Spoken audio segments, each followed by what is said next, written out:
Салам достор, бүгін біз Семейдегі кинотеатрындабыз. Бұл жерде аталар күніне қарата майрамдық іс-шара болып жатқан екен. Атаң терүү бар кезде сен кийиксиң билип ал дейді. Асқалардай көктіреп, сен бийиксиң билип ал демекші. Мына бүгін аталар күніне қарата майрамдық іс-шара жогорку деңгээлде болуп атат. Бардык Айтматов районунан келген аталарыбыз ушул майрамдық іс-шарага катышып атат. Анда эмесе ошол бүгүнкү іс-шара кандай болуп атканы биздин Сырак Улуттук YouTube каналынан көрсөңүздөр болот. Анда эмесе кеттик.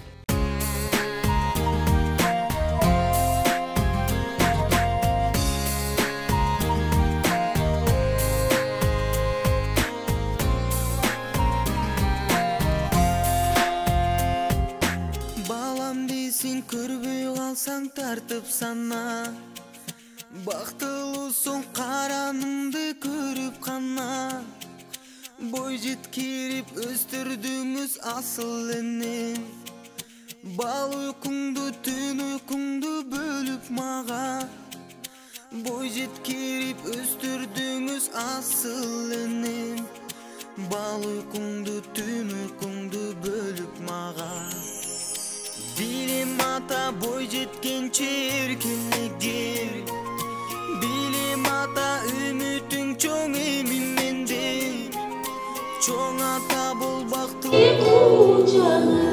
Атамга бүгүнкү майрамыбыз менен куттуктайм. Аталар майрамы менен куттуктап коесузбу? Алеме келиңиздер. Аталардын баарын майрамы менен куттуктайбыз. Бул майрам негизи мындан мурун өтүп кеткен аталардыгы. Мен өзүм Чолпонбайдан болом. Чолпонбайдан ошо согушка 428 адам аттанып, 270 келбей калган. Чолпонбай атабыз башталды. Ушул замандап келген ушулар аталар эле. Согуш ардагерлери болуп, ошол жакта калып калгандар да бар. Анан келип кайтыш болгондор бар. Мына ушул замандап келген ушулар аталар. Келип алып дагы чарбада эмгектенишкен. Ушул заманда ушул аталар көргөндө болот эле. Баягы насип экен мына биз көрүп атабыз. Ушул заманыбызда кут болсун. Ар бир ата эне, бала чака үй бүлөсү менен аман болсун, тынчтыкта болсун. Анан мына бүгүнкү иш-чараңарга рахмат. Айтматов райондук маданият үйүнүн кызматкери, аккомпаниатор, иш-чаралар боло берсин, өтө берсин. Жабылы майрамыңыздар кут болсун. Үй бүлөлөр бекем боло берсин. Өмүр жөнүндө Мамлекет үй бүлөдөн башталат дейт. Ошо үй бүлө бекем болсо мамлекетибиз бекем болот. Кудай жаман нерселерден алыс кылсын. Элдин коңшусун аман койсун, тынччылык болсун. Ошо аталар, апалар бардыгы аман болуп, жакшы заманда өмүр сүргөнгө эмне жетсин. Тынччылык болсун. Рахмат.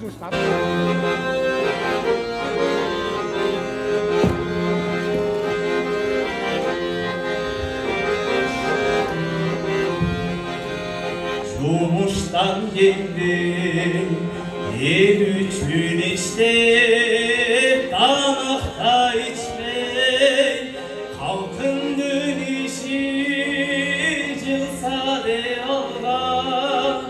Алыкпай ойло бизден бек айлан.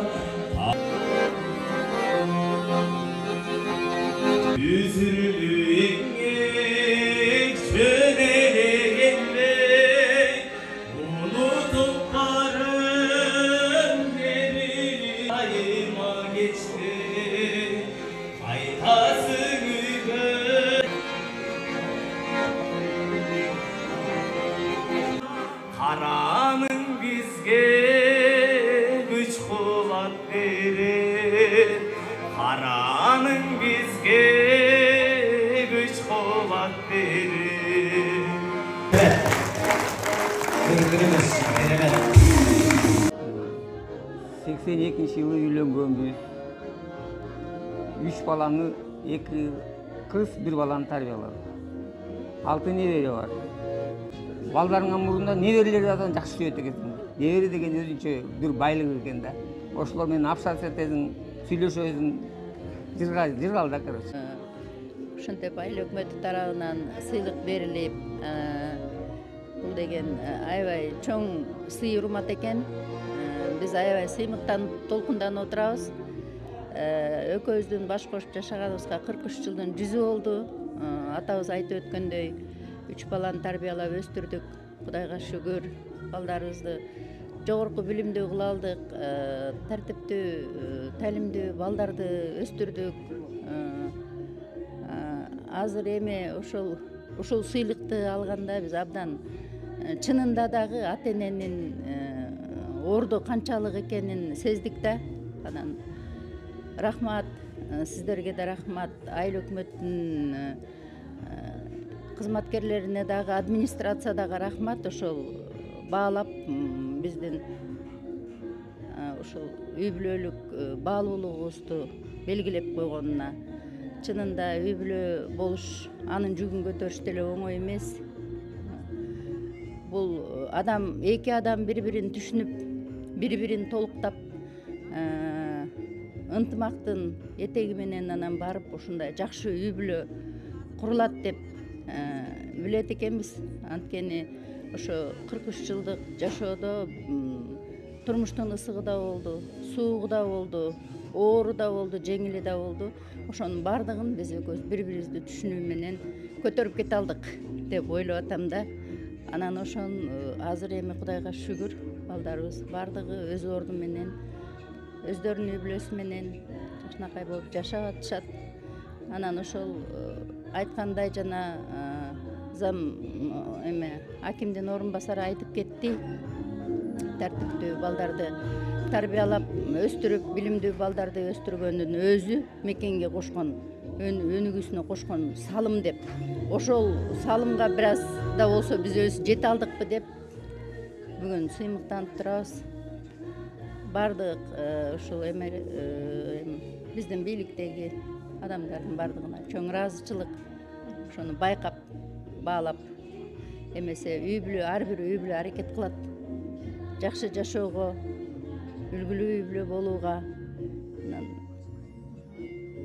Биз эми ошолордун арасында экенибизге кубанычтабыз да.